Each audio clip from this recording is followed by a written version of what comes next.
saksikan di bioskop Masih tutup. Betul ya, orang lama. Jadi teman-teman bisa lihat video, ya bisa akses di Instagram kami @sahabat cemplu. Di sana ada video deteksi dini juga. Deteksi dini itu adalah gejala-gejala lupus. Kalau dari Kementerian Kesehatan itu mereka menyebutnya saluri. Periksa lupus sendiri. Lalu kami membuat konten yang lebih menarik, kita menyebutnya deteksi dini lupus. Itu ada di sana. Lalu bisa juga kita punya YouTube ya. Subscribe and viralkan ya. Tolong viralkan Butejot ya tolong di viralkan. Oh iya, kemarin kita undang ke sini juga. Iya. Kenapa ngajak Cemplu ya, lucu banget Cemplu ketemu Butejo. Ya bisa ke situ. Di YouTube juga Sahabat Cemplu gitu. Jadi silakan tolong subscribe ya biar kami kaya raya. Oke Mbak. Mbak kemarin ini kan kita sempat ngundang yang tadi penyintas pegiat penyintas kanker anak terutama leukemia ya. Mereka sempat mengalami kendala obat gitu, karena harus konsumsi. Nah terus kedua soal makanan, konsumsi makanan teman-teman. Ini apakah ada tantangannya? Terus seperti apa sih ketika sudah didiagnosis itu ada pantangan-pantangan yang harus dijauhi nggak? Pola hidupnya seperti apa? Kalau dari sisi obat, alhamdulillah sekarang hampir sebagian besar obat-obat lupus sudah di cover BPJS. Walaupun ada juga sih misalnya yang sifatnya suplemen atau obat-obatan tertentu gitu yang belum di cover, atau misalnya tambahan kebutuhan lain seperti kemarin ketika kita membantu ya ada teman yang butuh untuk. Nah itu kita bantu pengadaannya, ada suplemen yang kita bisa bantu untuk diskon 50%. Misalnya teman-teman bisa dapat dari kami secara khusus harganya. Lalu kadang-kadang juga kita tuh nggak cuma teman-teman yang dari DIY Jateng aja, 80% kita dari luar kota. Dari luar kota. Jadi dari Purwokerto, Cilacap dan lain-lain, dari Sumatera juga ada ya, dari Batam, Lampung, Kupang, Riau dan lain-lain. Itu kita bisa bantu untuk pengiriman obat misalnya. Lalu tadi yang satu lagi apa untuk pola makannya? Pola hidup. Seperti apa sih? Jadi di luar sana ada dua pendapat. Yang pertama adalah yang menganjurkan untuk diet-diet tertentu untuk autoimun. Lalu mungkin ada dokter yang bilang kamu boleh makan apa saja. Kalau dari kami begini, yang merasakan kan kita ya. Ya, yang tahu ya. Dan makanan itu juga sebenarnya tidak menyakitkan kan. Silakan saja kalau ada referensi-referensi yang baik, lebih baik ya. Silakan dicoba. Kalau rasanya di badan enak diterusin gitu. Di badan enak, di kantong cocok. Iya kan? Enggak repot gitu. Iya, daripada pusing mikirin aku harus makan apa lalu masing-masing treatment ke orang beda ya. Mungkin Dinda juga tidak suka asin, pedas gitu ya. Gitu. Cuman memang biasanya karena kita sering minum obat dalam waktu yang lama, rata-rata kan lambungnya lebih sensitif ya. Jadi secara umum mesti menghindari makanan-makanan yang bisa memicu kondisi lambung. Karena lupus itu sangat-sangat tricky gitu. Apapun bisa jadi pemicu flare. Flare tuh kambuh. Jadi bisa yang sederhana ya, cuman karena capek itu bisa kambuh. Ini kondisi sekarang ini kan Jogja lagi panas banget gitu ya. Itu salah satu kalau ditanya pantangan, kita itu kayak Superman kalau ketemu sama kryptonite. Gitu ya. Jadi lemah kalau kena sinar matahari. Jadi memang kalau di kondisi-kondisi yang lagi panas seperti ini, tidak hanya cahaya langsung, tapi juga kalau dari literaturnya lupus.org itu mereka bahkan menyarankan menghindari lampu-lampu yang masih ada efek sinar UV-nya. Begitu. Jadi cahaya matahari bahkan hawa panas itu bisa membuat teman-teman kambuh. Jadi salah satu yang sangat pantang buat pasien lupus. Enggak semua autoimun itu sensitif sama matahari.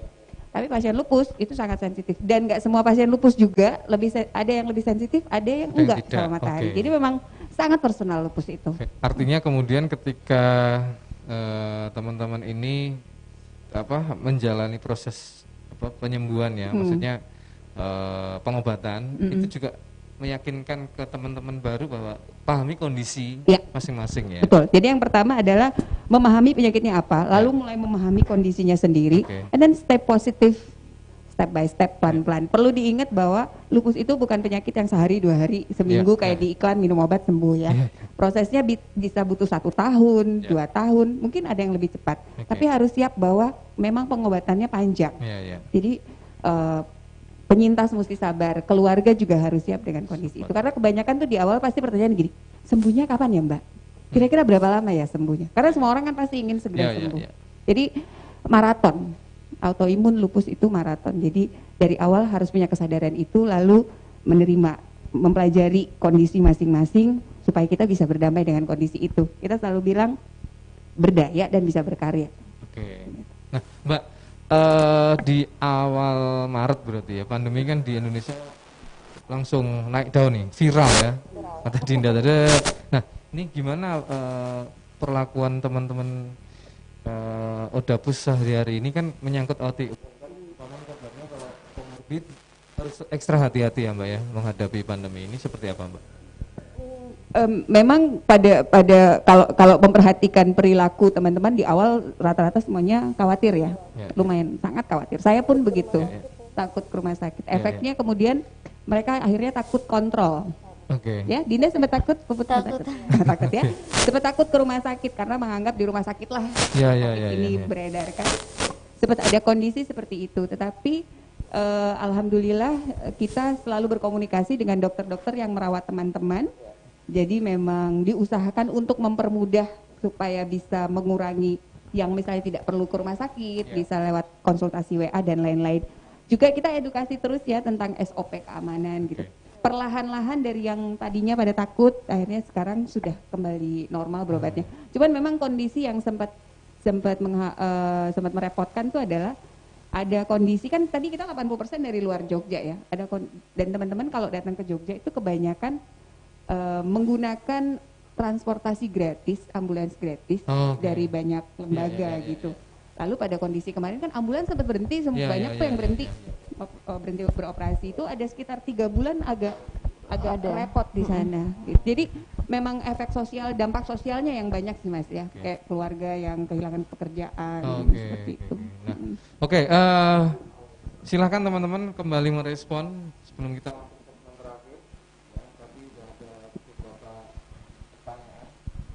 dan respon positif dukungannya untuk teman-teman sahabat cempluk Mbak ya. Dan kembali lagi sahabat cempluk ini memang bukan hanya untuk teman-teman Odapus, orang dengan lupus, tapi akhirnya meluas Mbak ya. Ada teman-teman yang kena autoimun juga. Ya, tapi memang target utamanya anak-anak ya. Oh, anak-anak. Target utamanya kita anak dan remaja. Hanya saja kan gini, kita dulu memulai anak-anak itu kalau 5-6 tahun yang lalu mereka masih SD, sekarang udah SMA, yang dulu SMA sekarang udah kuliah. Kan nggak mungkin ya, udah gede husan ya gitu. Jadi sekarang kalau dulu kita untuk anak dan remaja, kita sekarang tagline-nya jadinya untuk anak dan perempuan. Ada rumah singgahnya nggak sih Mbak? Sementara alhamdulillah sampai saat ini kita belum punya rumah singgah, tetapi kita bisa bekerja sama dengan beberapa rumah singgah untuk menitipkan anak-anak. Kebetulan juga rumah singgah yang menangani pasien kanker. Jadi ada tempatnya Bunda Erni ya, Bunda kasih Bunda tempat Bunda. Jadi bisa di tempat teman-teman kanker kita. Artinya ini kerjasamanya udah sama teman-teman yang lain. Harus berkolaborasi gitu. Tribuners, terima kasih sudah ikut meramaikan ya. Oh, ada lagi nih, saya bacakan ya Mbak ya. Baik.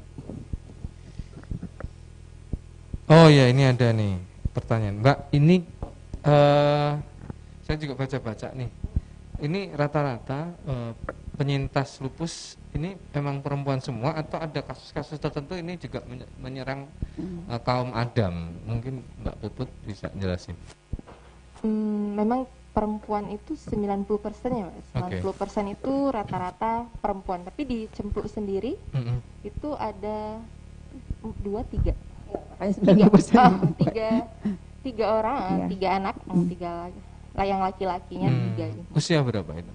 Usia waktu positifnya memang ketahuannya usia-usia remaja ya Mas. Belasan lah ya. Anak-anak. Oh, anak-anak malah ya. Jadi kalau autoimun itu secara umum sekitar 75% itu perempuan secara umum. Tapi kalau di lupus sendiri menurut lupus.org itu 90% perempuan. 90% perempuan. Nah, ini memang artinya kemudian yang jadi warning adalah kaum perempuan lebih ekstra mawas diri ya. Betul. Kan ada banyak sekali kalau di kanker payudara sadari, kalau ini tadi saluri, terus tiroid juga ada ya. Tiroid termasuk autoimun juga. Oh gitu ya, bisa ya. Gitu. Seperti itu ya, terjawab ya teman-teman ya. Dan akhirnya kita di segmen terakhir ini Mbak. Sudah Terima selesai, kasih. Mas. Sudah selesai. Cepet banget Mas. Dinda tadi pengen Berarti ini hubungannya sama teman-teman SMA gimana? Udah lulus ya? Atau Udah. Udah. 2000 berapa lulusnya kemarin berarti? 2020. 2020. Oh, kemarin nih baru lulus ya? Iya. Oh, okay. Lulus jalur corona.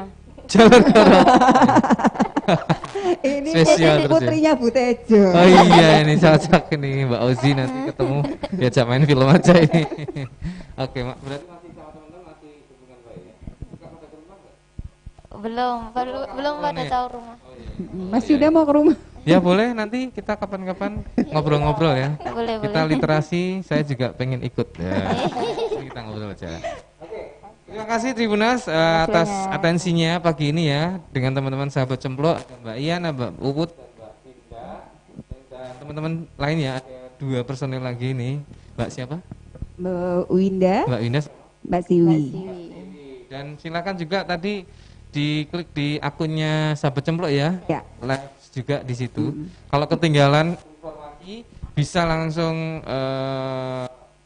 klik lagi YouTube channelnya Jogja dan Instagram, atau kalau lebih detailnya lagi bisa ke teman-teman sahabat Cemplok ya. Mas, kita boleh tutup pakai yel-yel Cemplok. Boleh kali ya. Dinda yang mimpin ya. Biar viral. Mas Yuda ikut ya. Biar viral. Semangat, manfaat, berjuang kata-katanya ya. Pakai tepuknya kayak tepuk pramuka. Dinda yang mimpin, Din. Semangat, manfaat, berjuang. Ya. Tepuk Cemplok. Semangat, manfaat, berjuang. Cempluk, fighting. Sekali lagi ya. Oke. Sekali lagi Mas udah. Yuda yang mimpin kalau gitu. Ayo, semangat, manfaat, berjuang, cempluk, fighting. Yuk. Tepuk Cempluk. Semangat, manfaat, berjuang. Cempluk, fighting. Ya, tepuk tangan untuk teman-teman sahabat Cempluk. Terima kasih sekali lagi ya. Semoga ini menjadi berkah bersama ya Mbak. Amin. Teman-teman tetap semangat. Apapun ini adalah satu hal yang harus diperjuangkan ya. Dan terima kasih sudah membantu teman-teman yang lain juga yang butuh support. Dan terima kasih teman-teman Tribunas yang sudah bergabung di live streaming Bincang Komunitas bareng sahabat Cemplok pagi ini. Kita akan lanjutkan Bincang Komunitas di lain hari dengan narasumber yang tentunya kami harapkan menginspirasi ya. Dan jangan lupa pantengin terus 3 channel YouTube, Instagram, dan Facebook Jogja. Kita ada live streaming setiap hari dari Senin sampai Jumat. Ada bincang bola. Suka bola? Dina suka bola Pak? Enggak ya, oke. Terus musik suka? Musik, suka. Berarti hari Jumat kita. Terus ada bincang bisnis, entrepreneur mungkin Mbak Puput setelah kuliah. Ya, terus ada bincang pendidikan juga ada, dan apalagi sih inspiring beauty nanti ya, banyak sekali lah pokoknya. Hobi juga ada ya. Terima kasih. Politik juga ada karena musim pilkada sebentar lagi.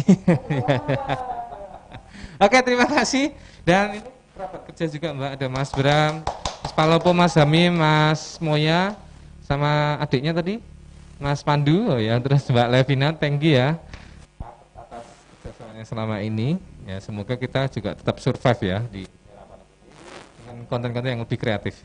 Thank you semuanya. Akhir kata saya Yuda Kristiawan dan sahabat Cemplok undur diri. Assalamualaikum warahmatullahi wabarakatuh. Salam sejahtera. Thank you.